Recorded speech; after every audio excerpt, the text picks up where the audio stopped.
हे बाबा कला वृषभर दला होइदिबा महाप्रभु धवलेश्वराय नमो नमः।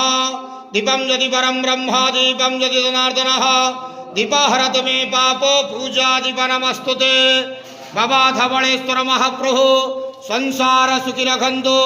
आज शुभ रविवार रे समस्त श्रद्धालु भक्त मान को आशीर्वाद करंतु, मनस्कामना पूर्ण करंतु, कर्म क्षेत्र उन्नति करंतु, ग्रह इष्टमान खंडन करंतु, जगतर मंगल करंतु, विश्वर कल्याण करंतु, आपणकर नाम प्रकाश करंतु, सेवकर डाक श्रवण करंतु, समस्त गुआवसा भक्त मानकर मनस्कामना पूर्ण करंतु। नूतन वर्षटी शुभ मंगलमय वर्ष हे महाप्रभु धवलेश्वराय नमो नमः।